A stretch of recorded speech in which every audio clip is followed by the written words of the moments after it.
Machine இருக்கு இயக்குனர் இல்லை, எக்ஸ்ரே இருக்கு பிலிம் இல்லை, கத்தி இருக்கு கத்தரி இல்லை, ஆக மொத்தம் ஒன்றுமில்லை.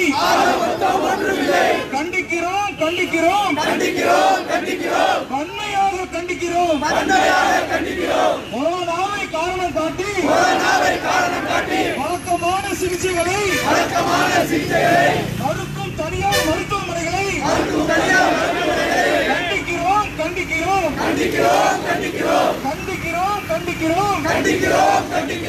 மருத்துவமனைக்கு செல்லும் மக்களை கட்டாய கொரோனா சோதனை செய்ய சொல்லி துன்புறுத்தும் அரசு மருத்துவமனைகளை கண்டிக்கிறோம். வன்மையாக கண்டிக்கிறோம். தமிழக அரசு எங்களின் அவல குரல் கேட்கின்றதா? மருத்துவமின்றி மருத்துவரின்றி நாங்கள் படும் துயரம் பார்த்தீரா? அடிப்படை வசதியின்றி தவிக்கிறோமே. ஆஸ்பத்திரியில் மருத்துவரின்றி எங்கள் உயிரை இழக்கிறோமே. என்ன கொடுமை! மருத்துவ அடிப்படை வசதியை மறுக்கும் மக்களுக்கும் இழைக்கும் கொடுமை. என்ன கொடுமை! நோயாளிகளும் கர்ப்பிணிகளும் விபத்தில் சிக்கும் மக்களுமே அவசர சிகிச்சையின்றி கதறி அழுகின்றனரே. கடையநல்லூர் தாலுகாவில் அடிப்படை மருத்துவ வசதிகளின்றி 100க்கும் மேற்பட்டோர் அநியாயமாய் இறந்து போன அவலத்தை நீ பார்த்தாயா? தமிழக அரசே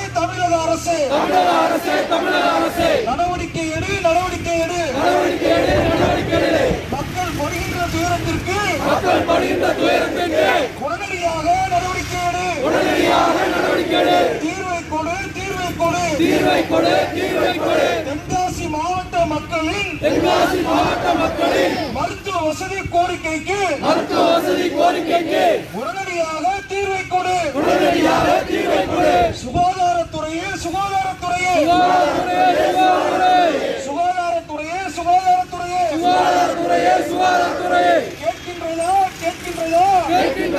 கேட்கின்றதா? மருத்துவ அடிப்படை உரிமை கேட்கும்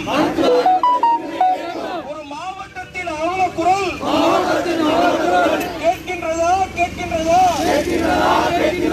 தென்காசி மாவட்டத்தில் அரசு நடத்தும் மருத்துவமனையில் மருத்துவ அவசர சிகிச்சைகள் ஆக்சிஜனும் உபகரணங்களும் இல்லையே. தீர்வை கொடு. மருத்துவ வசதி கேட்டு நிற்கும் தென்காசி மாவட்ட மக்களின் உயரத்திற்கு தீர்வை கொடு. உடனடியாக தீர்வை கொடு. மருத்துவ வசதி கேட்டு நிற்கும் தென்காசி மாவட்ட மக்களின் உயரத்திற்கு தீர்வை கொடு. உடனடியாக தீர்வை கொடு. போராட்டம் சாமானியர்களின் போராட்டம் மருத்துவமனைகளின் அலட்சியத்தை ஆளும் அரசின் கவனத்திற்கு எடுத்துச் செல்லும் போராட்டம். மாவட்டத்தை பிரித்த போதும் மருத்துவமனைகள் வரவில்லை. தாலுகாவை அமைத்த பிறகும் தரமான மருத்துவம் கிடைக்கவில்லை. மருத்துவ வசதிகள் இல்லாமல் மனிதர்கள் இங்கே வாழ்கிறோமே. ஆளும் அரசின் அலட்சியத்தால் மருத்துவமின்றி சாகிறோமே. மாவட்டத்தை பிரித்த போதும் மருத்துவத்தின் வசதிகளை இன்னும் இங்கே தரவில்லையே. மருத்துவர்களும் வரவில்லை. கொடுமை இது. மருத்துவத்தை தேடி ஓடி கோடி அல்லாடும் மக்கள் படும் அவஸ்தை இது பிரசவத்திற்கும் அவசரத்திற்கும் மருத்துவமனையை அணுகும் போது சீட்டு எழுதி கொடுக்கிறானே பாளையங்கோட்டைக்கு அனுப்புறானே விபத்தில் சிக்கி அவசரமாய் மருத்துவமனையை நாடும் போதும் மாவட்டத்திற்கு மாற்றிவிடும் மருத்துவமனையின் அலட்சிய போக்கை வன்மையாக கண்டிக்கின்றோம் டாக்டரும் இல்லை நர்ஸும் இல்லை மருந்தும் இல்லை மாத்திரையும் இல்லை கருவியும் இல்லை வசதியும் இல்லை ஏழைகளின் உயிருக்கு இங்கே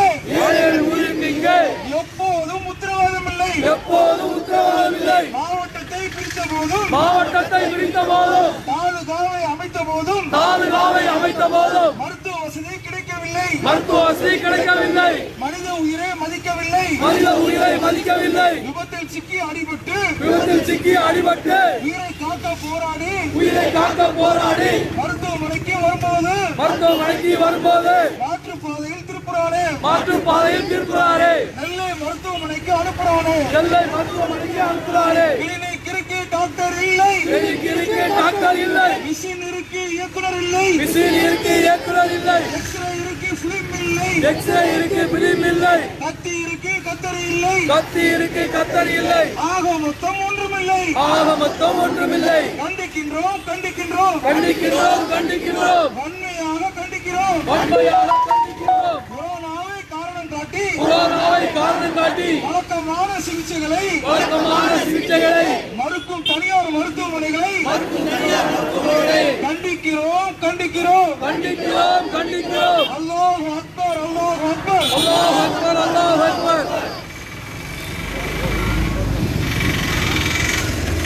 சமூக இடைவெளியை பின்பற்றி கொஞ்சம் இடைவெளி விட்டு நின்னுங்க. அடுத்ததாக நம்முடைய கண்டனங்களை பதிவு செய்யும் விதமாக தமிழ்நாடு தவ்ஹீத் ஜமாத்தினுடைய மாநில துணை பொதுச் செயலாளர் சகோதரர் அப்துல் கரீம் அவர்கள் உங்கள் மத்தியில் கண்டன உரை நிறுத்துவார்கள்.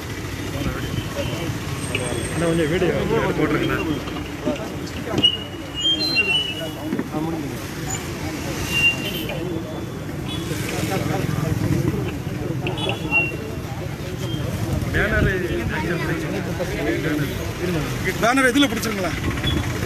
பேனர் உள்ள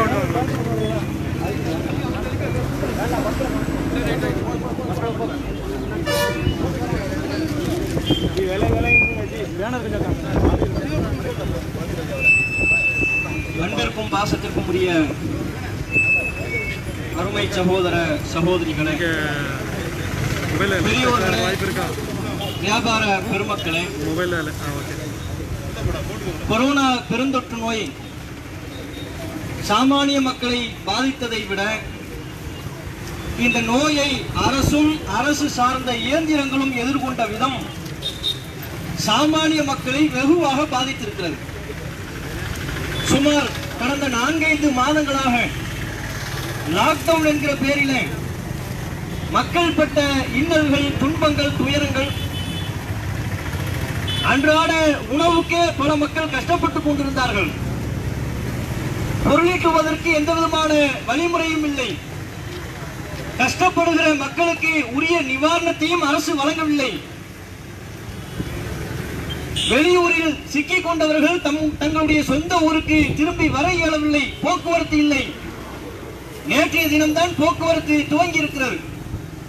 இப்படி பல்வேறு சிரமங்களுக்கு மத்தியிலே அரசு சொன்ன ஒவ்வொரு அறிவுரைகளையும் வழிமுறைகளையும் இந்த பேரிடர் காலகட்டத்திலே அவற்றை கடைபிடிப்பது தங்களுக்கு சிரமம் என்று இருந்தாலும் கூட எல்லா சமுதாய மக்களும் அரசினுடைய அத்தனை உத்தரவுகளுக்கும் பெருமளவு மதிப்பு வழங்கி அவற்றை கட்டுப்பட்டு நடந்தார்கள். எந்த அளவிற்கு என்று சொன்னால் நாங்கள் கூட ஒவ்வொரு வாரமும் வெள்ளிக்கிழமை என்று சிறப்பு தொழுகைகளை பள்ளிவாசலில் ஒன்று கூடி தொழுகை நடத்துவோம். நோன்பு பெருநாள் கடந்தது, ஹஜ் பெருநாள் கடந்தது. இவற்றையெல்லாம் திடலிலே பல்லாயிரக்கணக்கான மக்களை ஒன்று திரட்டி தொழுகையில் ஈடுபடுவோம். ஆனால் இந்த பெருந்தொற்று நோய் காலகட்டத்திலே அரசு அறிவுறுத்தியது என்கிற ஒரே காரணத்திற்கு மதிப்பளித்து எங்களது சிறப்பு வணக்க வழிபாடுகளை கூட நாங்கள் வீட்டில் தான் தொழுது கொண்டிருந்தோம். பள்ளிவாசலுக்கு 4-5 மாதங்களாக செல்லவில்லை. வீட்டின் மொட்டை மாடிகளிலே நாங்கள் தொழுது கொண்டிருந்தோம்.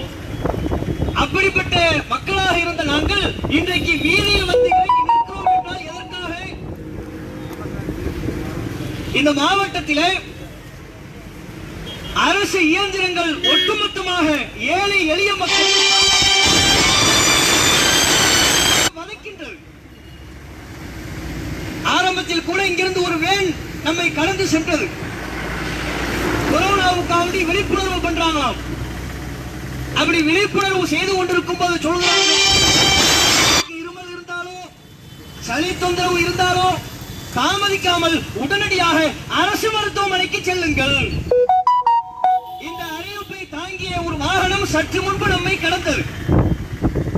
அந்த அறிவிப்பை கேட்டுட்டு நம்ம அரசு மருத்துவமனைக்கு போனால், குறிப்பாக தென்காசி மாவட்டங்களை சுற்றியுள்ள சங்கரன்கோவில், புளியங்குடி, கடையநல்லூர், செங்கோட்டை, தென்காசி இந்த பகுதிகளில் இருக்கக்கூடிய அரசு மருத்துவமனைகளுக்கு சென்றால் நமக்கு நேரக்கூடிய கதி என்ன தெரியுமா?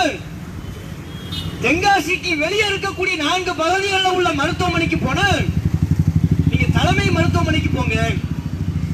எதுக்கு? சளி காய்ச்சல் கூட கிடையாது, ஒரு தலைவலின்னு போனா கூட. இந்த பெருந்தொற்று காலகட்டத்தில் ஒருத்தனுக்கு வேற நோயை ஏற்படாதான், கொரோனா மட்டும்தான் வருமா? வயிற்று வலின்னு போனாலும் சரி, வயிற்று உபாதைகளின் காரணத்தினால் போனாலும் சரி, லேசாக மயக்கம் வருகிறது என்று போனாலும் சரி, எந்த ஒரு நோய் காரணத்தை முன்னிட்டு அரசு மருத்துவமனையை நாடி சென்றாலும் நீங்க இங்க வராதீங்க, நீங்க தலைமை மருத்துவமனைக்கு எங்க தென்காசிக்கு போயிருங்க. அப்ப எதுக்கு அங்கெல்லாம் மருத்துவமனை வைக்கணும்? புளியங்குடியில உள்ளவன் தென்காசிக்கு வரணும்னா புளியங்குடி நகராட்சிக்கு எதுக்கு மருத்துவமனை? சங்கரன் கோவில உள்ளவன் தென்காசிக்கு வரணும்னா அங்க எதுக்கு மருத்துவமனை? அங்க எதுக்கு ஒரு நிர்வாகம்? சாதாரண தலைவலிக்கு வயிற்று வலிக்கும் அங்கிருந்து இங்க வரணுமா? இந்த காலகட்டத்தில் மருத்துவமனைக்கு வரதே பெருசு. எல்லாரும் அவ்வளவு சீக்கிரத்தில் மருத்துவமனைக்கு போயிருவோமா? இந்த கொரோனா காலகட்டத்தில் போன் பண்ணும் போதெல்லாம் ஒரு சவுண்ட் வரும். என்ன சவுண்டு? இந்த முழு நாடும் கொரோனாவோடு போராடி கொண்டிருக்கிறது. நாம் போராட வேண்டியது நோயுடன் தானே தவிர நோயாளிகளுடன் அல்ல. சிறு கவனக்குறைவும் உங்கள் உயிருக்கே ஆபத்தாக போய் அமைந்துவிடும். இப்படி எல்லாம் சொல்லிக் கொண்டிருக்கிறார்கள் அல்லவா? மக்களினுடைய உயிர் மீது உண்மையிலேயே அக்கறை உள்ள அரசாக இருந்திருக்கும் என்றால் அதனை நிறைவேற்றக்கூடிய பொறுப்பில் இருக்கக்கூடிய அரசு அதிகாரிகள், அரசு மருத்துவமனை நிர்வாகிகள் அதை செயல்படுத்தக்கூடியவர்களாக இருந்திருப்பார்கள். ஆனால் சாதாரண ஒரு நோயின் வரும்போது மனிதநேயத்தோடு அவர்களை அணுக வேண்டாமா? சும்மா நல்ல காலத்திலே நம்ம அரசு மருத்துவமனைக்கு போகக்கூடியவர்கள் யாரு? பெரிய பெரிய அதிகாரிகள் போவாங்களா? பணக்காரர்கள் போவாங்களா? அவங்களுக்கு அப்போல்லோ மருத்துவமனை இருக்கிறது, காவேரி மருத்துவமனை இருக்கிறது. எளிய மக்கள் அன்றாட காட்சிகள். இதை தவிர்த்து நமக்கு வேறு வழி இல்லை என்பதை உணர்ந்த அடித்தட்டில் இருக்கக்கூடிய மக்கள் தான் அரசு மருத்துவமனை நாடி வருகிறார்கள். அப்படி அடித்தட்டு மக்களை ஓட ஓட விரட்டி அடிக்கக்கூடிய வேலையை, மனிதநேயமற்ற அணுகக்கூடிய வேலையை தானே இந்த மாவட்ட நிர்வாகம் செய்கிறது. நல்ல காலத்துல இருமல் வந்தா கூட இப்ப உள்ள காலத்துல அரசு மருத்துவமனைக்கு போக மாட்டாங்க. ஏன்? நம்ம கொரோனான்னு கன்ஃபார்ம் பண்ணிடுவாங்க. நமக்கே தெரியுது லேசான இருமல் தான், கொஞ்சோண்டு சளிதான் இருக்கு. ஆனா அரசு மருத்துவமனைக்கு போனோம்னா கொரோனான்னு நம்ம தலையில ஒரு சீலை குத்தி உள்ளுக்குள்ள வச்சு மூச்சு திணறலே இல்லாம அவன் கேட்கக்கூடிய கேள்வியிலேயே நமக்கு மூச்சு திணறல் வந்து சாகடிச்சிருவாங்க.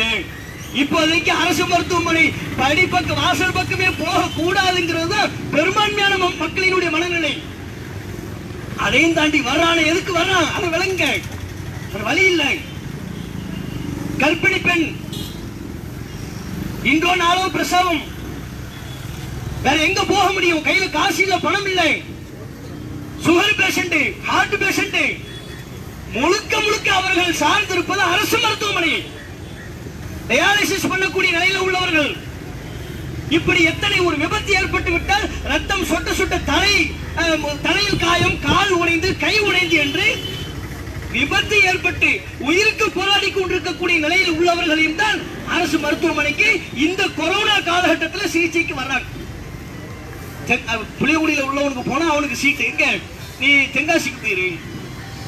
சங்கரன் கோவில உள்ளவனுக்கு அதே சீட்டு, தென்காசிக்கு போயிரு. சரின்னு தென்காசிக்கு வந்தா நீ ஹைகிரவுண்டுக்கு போயிரு, இங்க பாளையங்கோட்டை ஹைகிரவுண்டுக்கு போயிரு. இந்த சீட்டை அவனே எழுதி கொடுக்கலாம். எதுக்கு தேவையில்லாம 2 சீட் எழுதுறாங்க தெரியல. அங்கிருந்து இங்க வந்து இவன் ஒரு சீட் எழுதி தருவாங்களாம்.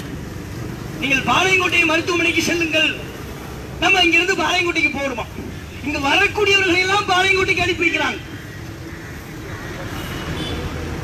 அப்ப எதுக்கு உங்களுக்கு இங்க தனி மாவட்டம் ஒன்னாத்தானே இருந்துச்சு, ஒன்று கேட்காமலே பாளையங்கோட்டைக்கு தலைப்பா போய்கிட்டு இருந்தாங்க. இந்த மாவட்டத்தில் உள்ளவர்கள் தென்காசியும் நெல்லையும் ஒரு மாவட்டமாக இருக்கின்ற பொழுது அனைவரும் ஏதேனும் ஒரு ஆபத்து என்று சொன்னால் பாளை மருத்துவமனைக்கு தான் சென்று வந்தார்கள். நீ தானே 2 மாவட்டமா பிரிச்ச. இதுக்குன்னு ஒரு தனி கலெக்டர், இதுக்குன்னு தனித்தனி தாலுகாக்கள், இதற்கென்று தனி விதமான அதிகாரிகள். 2 மாவட்டமா பிரிச்சு மக்கள்கிட்ட இருந்து வரி வாங்குறது உங்களுக்கு இனிக்குது. ஆபத்துன்னு வரும்போது நீ பாளையங்கோட்டைக்கு போ, திருநெல்வேலிக்கு போ. இதை விட பெருங்கோடு என்ன தெரியுமா, ஒரு அம்மாவுக்கு தோள்பட்டையில வலி ரொம்ப நாளா. சரி மருத்துவமனைக்கு வர்றாங்க, வலி அதிகரிக்கிறது. மருத்துவர்கள் பரிசோதித்து விட்டு சொல்கிறார்கள் ஆபரேஷன் பண்ணணும், உடனடியாக ஆபரேஷன் பண்ணணும். இங்க போனா வழக்கம் போல அதே பல்லவி, நீ பாளையங்கோட்டைக்கு போயிரு. சரி நீங்க உள்ள தனியார் மருத்துவமனையாவது நாடி செல்வோம், அவர்களாவது ஏதாவது மருத்துவம் செய்வார்களா என்று பார்த்து சென்றால் கொரோனா டெஸ்ட் எடுக்கணும். உங்களுக்கு இதுக்கும் கொரோனாவுக்கு சம்பந்தம் இருக்கா? கீழே வந்து கை முறிக்கிறதுக்கும் இதுல ஆபரேஷன் பண்றதுக்கும் கொரோனா டெஸ்ட் எடுத்து அது கம்பல்சரி, அதை எடுத்துட்டு தான் அடுத்து ஆபரேஷன் பண்ண இயலும், இல்லாம முடியாது. சரி எடுத்து தொலை, அதுக்கு என்ன அப்படின்னு கேட்டா அது 4 லட்சம் ரூபாய் கட்டுங்க. எதுக்கு 4 லட்சம் ரூபாய் கட்டினாதான் முதல் டெஸ்டே எடுக்க முடியுமா? சரி வேற வழி இல்லை, ஆபரேஷன் பண்ணி ஆகணும். இக்கட்டான சூழ்நிலையில கையே போக விடக்கூடிய ஒரு அளவுக்கு உண்டான ஒரு ஆபத்து. சரி அவங்க கேட்கக்கூடிய தொகையை கட்டி விட்டு டெஸ்ட் எடுத்தோம்னா ரிசல்ட் தெரியுங்கன்னா இன்னொரு 3 லட்சம் ரூபாய் கட்டுங்க. அடப்பாவிகளை என்ன மாதிரி பித்தலாட்ட வேலை பண்றாங்க பாருங்க. ஒரு கை வலின்னு போனா மனிதநேயத்தோடு அவர்களை அணுகி சாமானிய மக்கள் அவங்களுக்கு என்ன தெரியும்? நீங்க சொல்றீங்க, சொல்லக்கூடிய விழிப்புணர்வு ஏதாவது மக்களை போய் சென்றடைந்து இருக்கிறதா? தள்ளி நில்லுங்கிறீங்க, கையை கால் ஊங்குறீங்க, மாஸ்க் போடுங்கிறீங்க, இதெல்லாம் மக்களை போய் சென்றடைந்து இருக்கிறதா என்பதே ஒரு மிகப்பெரிய கேள்விக்குறி. அப்படிப்பட்ட ஏழை எளிய மக்கள் சாமானிய மக்களா இருக்கிறாங்க. அவங்க ஒரு ஆபத்து, உயிருக்கு ஆபத்துன்னு வரும்போது கர்ப்பிணி பெண்கள் அலைய விட்டாங்க தெரியுமா? கர்ப்பிணி பெண்களை பிரசவ நேரம் நெருங்கி கொண்டிருக்கக்கூடிய வேலையில உங்களுக்கு கொரோனா டெஸ்ட் எடுத்தா தான் பிரசவம் பார்க்க முடியும். உயிரோடு விளையாடினார்கள் இவர்கள். சாதாரணமானவர்கள் மனிதநேயமற்ற மிருகங்களாக பலர் காட்சியளித்தார்கள். அப்படிப்பட்ட கொடுமைகளை செய்து கொண்டிருக்கக்கூடியவர்கள். அது மட்டும் இல்லாம இதுல நீங்க பண்ணக்கூடியது என்ன தெரியுமா? ஒரு தெருக்குள்ள நுழைய வேண்டியது, தெருவில் உள்ள எல்லாரும் நீங்க டெஸ்ட் எடுங்க, இல்லாட்டி நாங்க தரட்டப்பா வச்சு மூடிடுவோம், உங்க தெருவையே லாக் பண்ணிடுவோம். இது ஒரு மேட்டர். டெஸ்ட் எடுக்க வரலன்ற உடனே இவங்க டெஸ்டுக்கு கூப்பிடுறாங்க. டெஸ்ட் எடுக்கக்கூடிய காலகட்டத்தில் எடுக்கல, மக்கள் எல்லாம் சாதாரணமாக இயல்பாக வேலையை செய்து கொண்டிருக்கக்கூடிய காலகட்டத்தில் போய் எல்லாரும் வாங்க டெஸ்ட் எடுங்க. ஒருத்தனுக்கு கொரோனா வந்துடக்கூடாது. ஒரு ஆளுக்கு கொரோனா பாசிட்டிவ் வந்துருச்சுன்னா, ஒரு வயசான அம்மாவுக்கு கொரோனா பாசிட்டிவ் செக் பண்ணி உங்க குடும்பத்தில் உள்ள எல்லாரையும் டெஸ்ட் பண்ணணும். எல்லாரையும் டெஸ்ட் பண்ணி குடும்பத்தில் உள்ள எல்லாரையும் கொரோனா வார்டுக்கு முகாமுக்கு தனியா அனுப்பி வச்சுட்டு அந்த வயசான அம்மாவை மட்டும் வீட்டுல தனியா விட்டாங்க. இப்ப அந்த வயசான அம்மாவை பார்த்து பராமரிக்கிறது யாரு? மருந்து மாத்திரைகள் கொடுக்கிறது யாரு? இப்படிப்பட்ட கொடுமைகள் தாங்க முடியாமல் தான் எங்களுடைய மன வேதனையை வெளிக்கொட்டுவதற்காகத்தான் இங்க நாங்க வந்திருக்கிறோம். கொரோனா டெஸ்ட் எடுக்காம மக்கள் இருந்தா தகரட்டப்பா வச்சு நாங்க உங்க தெருவோம் மறிச்சிருவோம். உலகத்திலே எனக்கு தெரிஞ்சு கொரோனாவை விரட்டுறதுக்கு தகரட்டப்பா வச்ச ஒரே குரூப் நம்ம குரூப் தான். இந்தியாவை தாண்டி தமிழ்நாட்டை தாண்டி நீங்க நானும் கூகுள்ல எல்லாம் சர்ச் பண்ணி பார்த்தேன். வேற வேற நாடுகள்ல எல்லாம் எதுவும் தகரட்டப்பா வச்சு கொரோனாவை விரட்டுறாங்களான்னு தேடி பார்த்தா வர உண்மையிலேயே நீங்களும் கூகுள்ல சர்ச் பண்ணி பாருங்க. எந்த நாட்டிலையும், அது வளர்ந்த நாடா இருக்கலாம், சோமாலியா போன்ற சின்ன சின்ன எளிய நாடுகளாக இருக்கலாம், உலகத்தில் உள்ள எந்த நாட்டிலையும் தகரட்டப்பா வச்சு கொரோனாவை எவனுமே விரட்டல. இவங்க தான் ஒரு தெருவுல வந்துருச்சுன்னா 5 தகரட்டப்பா, தகரட்டப்பாவை பார்த்து கொரோனா பயப்படும்னு எந்த விஞ்ஞானி சொன்னாலும் தெரியலையே. நம்ம ஊர் விஞ்ஞானி செல்லூர் ராஜு இருக்கிறார்ல, அந்த உறுப்புல எவ்வளவு ஒருத்தர் நடந்திருக்கான். அவங்க கூட்டாளிங்க யாரோ இருந்துதான் தகரட்டப்பாவை அடைச்சிட்டோம்னா கொரோனா பார்த்து பயந்து ஓடிடும்.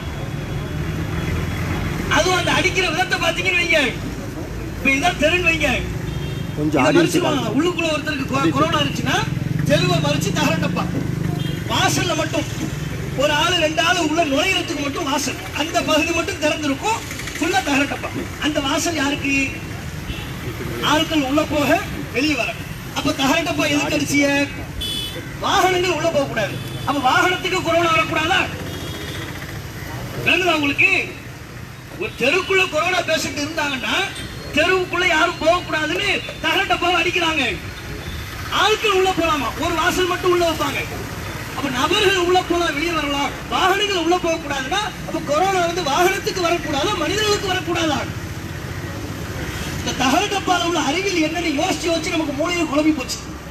என்னடா அறிவியல் இது? எப்படி இது கண்டுபிடிச்சாங்க? எதுக்கு இந்த தகரட்டப்பா வைக்கிறாங்க?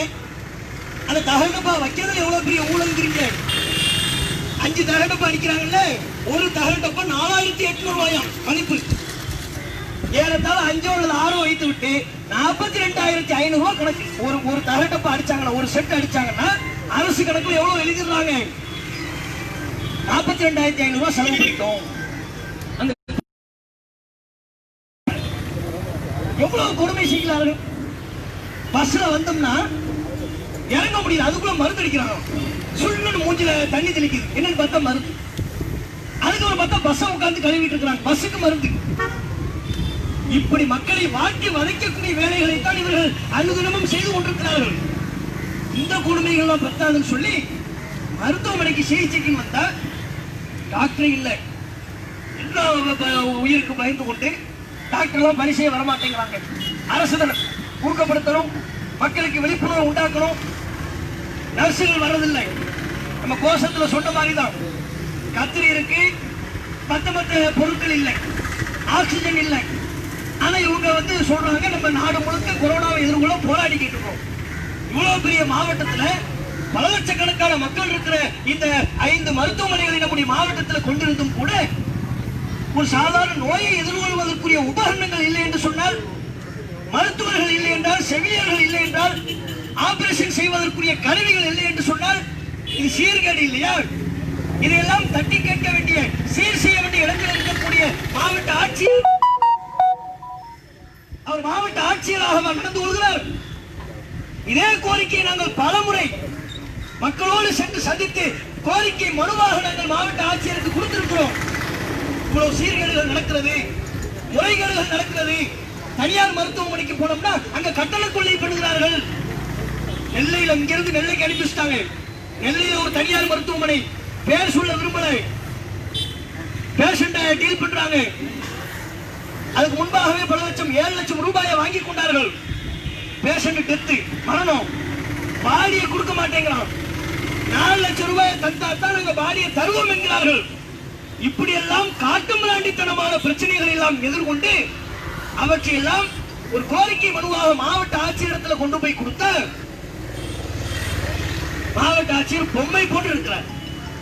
அப்படியே சரி, ஓகே, பார்த்துருவோம், சரி பண்ணிடுவோம். எவ்வளவு காலமாக மக்கள் செத்து போனதற்கு பிறகு இந்த மாவட்டத்தில் மட்டும், தென்காசி மாவட்டத்தில் மட்டும் கொரோனா நோயினால் சென்றவர்கள் இருக்கிறார்களோ இல்லையோ, அந்த விகிதத்திற்கு சற்றும் குறைவில்லாத விதத்தில் அரசு மருத்துவமனையின் அலட்சியத்தின் காரணத்தினால் சாதாரண நோய்கள் ஏற்பட்டு மரணித்தவர்கள் அதிகமானவர்கள் இருக்கிறார்கள். பல வயசான ஆண்கள் மரணித்திருக்கிறார்கள், பல இளம்பெண்கள் மரணித்திருக்கிறார்கள். சாதாரண மருத்துவமனை என்று சொல்லி மரணத்தை தழுவிருக்கிறார்கள். உயிர் சம்பந்தப்பட்ட பிரச்சனை, அதுக்காகத்தான் நாங்கள் இங்க சத்தம் போட்டு இருக்கிறோம், அதற்காகத்தான் இங்கே நாங்கள் கூடியிருக்கிறோம். ஒன்றை மாத்திரம் தெளிவாக சொல்லிக் கொள்வோம், இந்த பிரச்சனை உடனடியாக சரி செய்யப்படணும். இனிமேல் சங்கரன் கோவில், புளியங்குடி, தென்காசி ஏனைய பகுதிகளில் உள்ளவர்களுக்கு மருத்துவமனைக்கு ஏதேனும் ஒரு ஆபத்து என்று சென்றால் அவங்களுக்கு உரிய மருத்துவம் அளிக்கப்படணும். மருத்துவமனைகள் டாக்டர்கள் இல்லாமல் இருக்கக்கூடாது, மருத்துவர்களை கொண்டு அது நிரப்பப்படணும். ஆபரேஷன் செய்வதற்குரிய கருவிகள் கொரோனா நோய் என்றே வந்துவிட்டாலும் கூட அவர்களுக்கு தன்னம்பிக்கையை ஊட்டி தைரியத்தை ஊட்டி அவர்களை அந்த நோயிலிருந்து முழுமையாக மீட்டெடுக்கக்கூடிய விதமான தரம் உயர்ந்த சிகிச்சைகள் அரசு மருத்துவமனையில் அளிக்கப்பட வேண்டும். அதை விட்டு மறுபடியும் நீங்க தலைமை மருத்துவமனைக்கு போங்க, இங்கிருந்து மதுரைக்கு போ, இங்கிருந்து நீ பாளையங்கோட்டைக்கு போ என்று நீங்கள் எங்களை அழைக்கிறீர்கள் என்று சொன்னால், இப்போது கூடியிருக்கிற இந்த கூட்டம் என்பது உங்களுக்கே நல்லா தெரியும். நாங்கள் மக்களை குறைச்சிருக்கிறோம். பெண்கள் எல்லாம் வர வேண்டாம் என்று சொல்லியும் ஆர்வத்தோடு வந்திருக்கிறார்கள். தங்களுடைய சகோதரிகளை இழந்துவிட்ட துக்கத்திலே, தங்கள் குடும்பத்தவர்களை இழந்துவிட்ட துக்கத்திலே, தங்களுடைய அண்டை அயலாளர்களை இழந்துவிட்ட துக்கத்திலே பங்கெடுக்கக்கூடிய விதமாக, அந்த துக்கத்தை வெளிப்படுத்தக்கூடிய விதமாக வந்து இங்கே நின்று கொண்டிருக்கிறார்கள். இந்த குறை சீர் செய்யப்படவில்லை என்றால் மாவட்ட ஆட்சியர் உடனடியாக இதில் தலையிட்டு இதில் உள்ள நிர்வாக சீர்கேடுகளை எல்லாம் உடனடியாக கலைந்து இதை சரி செய்யவில்லை என்று சொன்னால் தமிழகம் தழுவிய ஆர்ப்பாட்டத்தை அப்ப நாங்க இந்த நீங்க என்ன உத்தரவு போட்டாலும் அதெல்லாம் கேட்க மாட்டோம். இந்த ஆர்ப்பாட்டத்தை நடத்த விடாம ஆக்குறதுக்கு உங்களுக்கு எல்லாம் கொரோனா டெஸ்ட் எடுப்போம். உங்க டெஸ்ட் லட்சணம் தான் எங்களுக்கு தெரியுமே. நல்லா எடுங்க, அதத்தனை எடுங்கன்னு சொல்லிக்கிட்டு இருக்கிறோம். உங்களுக்கு கொரோனா டெஸ்ட் எடுப்போம். கோயம்புத்தூர்ல அப்படித்தான் ஒருத்தனுக்கு எடுத்திருக்கிறாங்க. அரசு மருத்துவமனையில இருந்து எடுத்து அவனுக்கு பாசிட்டிவ்னு வந்திருக்குது. அவன் இன்னொரு தனியார் மருத்துவமனைக்கு போயிருக்கிறான், நெகட்டிவ். பிளக்ஸே வச்சுட்டான். அரசு மருத்துவமனைக்கு எதிராக பிளக்ஸ் வச்சுட்டான் நேத்து. ஆனா பாவிகளை ஏன்டா இப்படி அநியாயம் பண்றீங்க? நீங்க காசை புடுங்கணுங்கிறதுக்காக வேண்டி, நீங்கள் சொகுசாக இருக்க வேண்டும் என்பதற்காக என் உயிரோடு ஏன் விளையாடுகிறீர்கள்? போலியா ஏன் இல்லாத சொல்றீங்கன்னு சொல்லி பிளக்ஸ் வைத்து விட்டான். தமிழ் வந்து செய்தி. இப்படி எங்களை அலைக்கழிக்காமல் சீர்கேடுகள் உடனடியாக சரி செய்யப்படணும். மாவட்ட ஆட்சியர் உடனடியாக இதில் தலையாகும். எத்தனை அமைப்புகள் உங்களை வந்து சந்திச்சிருக்கிறாங்க. நாங்களே எத்தனை முறை மனு கொடுத்தோம். ஒரு சின்ன அளவுல ஆறுதலாக, சின்ன அளவிலான ஒரு ஆறுதலான வார்த்தைகளை, நம்பிக்கை ஊற்ற வார்த்தைகளை சொல்லியிருந்தால் கூட இங்க நாங்கள் கூடியிருக்க மாட்டோம். அலட்சியம். இந்த அலட்சியம் தொடரும் என்றால் மாவட்ட ஆட்சியரை மாற்றுங்கள் என்கிற கோரிக்கையை வலியுறுத்தி தமிழகம் தழுவிய அளவில் உள்ள ஆர்ப்பாட்டத்தை நடத்துவோம். இந்த அரசு இயந்திரங்களுக்கு எச்சரிக்கையாக இதை சொல்லிக்கொண்டு, நீங்கள் எங்களை எந்த விதத்தில் அச்சுறுத்தினாலும் சரி, மக்கள் உயிரோடு விளையாடக்கூடிய எந்த ஒரு அலட்சியத்தை நீங்கள் வெளிப்படுத்தினாலும் அதற்கு எதிராக இனி நாங்கள் வீதியில் இறங்கி போராடுவோம் என்பதை என்னுடைய இந்த தகவலை நிறைவு செய்து கொள்கிறேன். வாகுர் தாவான் அல்ஹம்துலில்லாஹி ரப்பில் ஆலமீன்.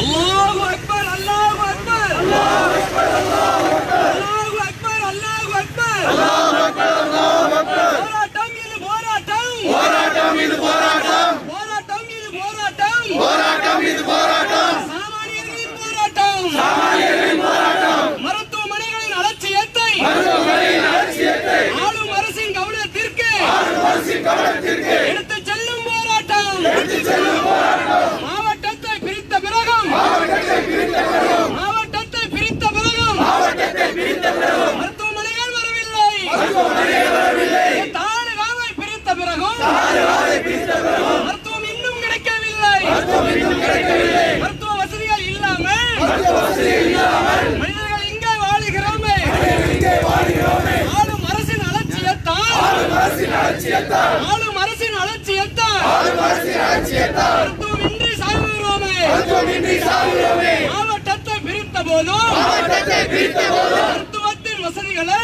மருத்துவத்தின் வசதிகளை இன்னும் இங்கே தரவில்லையே, இன்னும் இங்கே தரவில்லையே. மருத்துவர்களும் வரவில்லையே, மருத்துவர்களும் வரவில்லையே. கொடுமை இது, கொடுமை இது, கொடுமை இது, கொடுமை இது, கொடுமை இது, கொடுமை இது, கொடுமை இது, கொடுமை இது. மருத்துவத்தை தேடி ஓடி, மருத்துவத்தை தேடி ஓடி அல்லாடும் மக்கள் படும், அல்லாடும் மக்கள் படும் அவஸ்தை இது, அவஸ்தை இது, அவஸ்தை இது, அவஸ்தை இது. பிரசவத்திற்கும் மருத்துவத்திற்கும், பிரசவத்திற்கும் மருத்துவத்திற்கும், பிரசவத்திற்கும் அவசரத்திற்கும், பிரசவத்திற்கும் அவசரத்திற்கும் மருத்துவமனையை அணுகும் போது, மருத்துவமனையை அணுகும் போது சீட்டு எழுதி கொடுக்கிறானே, சீட்டு எழுதி கொடுக்கிறானே. பிரசவத்திற்கும் அவசரத்திற்கும், பிரசவத்திற்கும் அவசரத்திற்கும் மருத்துவமனையை அணுகும் போது, மருத்துவமனையை அணுகும் போது சீட்டு எழுதி கொடுக்கிறானே, சீட்டு எழுதி கொடுக்கிறானே. பாளையங்கோட்டைக்கு அனுப்புறானே, பாளையங்கோட்டைக்கு அனுப்புறானே. விபத்தில் சிக்கி அவசரமாய், விபத்தில் சிக்கி அவசரமாய் மருத்துவமனையை நாடும் போது, மருத்துவமனையை நாடும் போது மாவட்டத்திற்கு மாற்றிவிடும், மாவட்டத்திற்கு மாற்றிவிடும். மருத்துவமனையின் அலட்சிய போக்கை, மருத்துவமனையின் அலட்சிய போக்கை வன்மையாக கண்டிக்கின்றோம், வன்மையாக கண்டிக்கின்றோம். டாக்டர் இல்லை, நர்சும் இல்லை, டாக்டர் இல்லை, நர்சும் இல்லை, டாக்டர் இல்லை, நர்சும் இல்லை, டாக்டர் இல்லை, நர்சும் இல்லை. மருந்தும் இல்லை,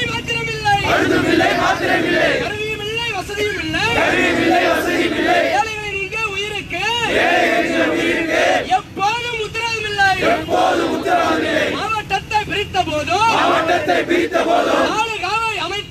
தாலுகாவை அமைத்த போதோ மருத்துவ வசதி கிடைக்கவில்லை மனித உயிரை மதிக்கவில்லை விபத்தில் சிக்கி அடிபட்டு உயிரை காக்க போராடி மருத்துவமனைக்கு வரும்போது மாற்றுப்பாதையில் திருப்புறானே நெல்லை மருத்துவமனைக்கு அனுப்புறானே கிளினிக் இருக்கு டாக்டர் இல்லை மிஷன் இருக்கு இயக்குனர் இல்லை எக்ஸ்ரே இருக்கு பிலிம் இல்லை கத்தி இருக்கு கத்தரி இல்லை ஆக மொத்தம் ஒண்ணுமில்லை கண்டிக்கிறோம் அல்லாஹு அக்பர்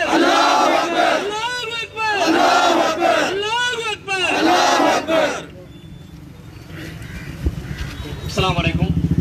நம்முடைய ஜமாத்தின் கோரிக்கைகளை ஏற்று இந்த தருணத்திலே பல்வேறு வேலைகளை விட்டு வந்து இந்த அநீதிக்கு எதிராக ஆர்ப்பரிக்க வந்த அனைத்து கிளை சகோதரர்களுக்கும் தொப்புள் கொடி உருவாக இருக்கக்கூடிய திருமத அன்பர்களுக்கும் தமிழ்நாடு தௌஹீத் ஜமாத் தென்காசி மாவட்டத்தின் சார்பாக நன்றியை கூறிக்கொள்கிறோம். இத்தோடு இந்த சபையை முடித்துக் கொள்வோம். அதேபோன்று காவல்துறை நமக்கு ஒத்துழைப்பளித்த காவல்துறைக்கும் மற்றும் பத்திரிகையாளர்களுக்கும் நாம் நன்றியை கூறிக்கொண்டு இந்த சமயத்தோடு கருத்துக் கொள்வோம். சுபாக கல்லாமல் விஷயம் நல்லாவே நாங்கள் எங்க அடுத்த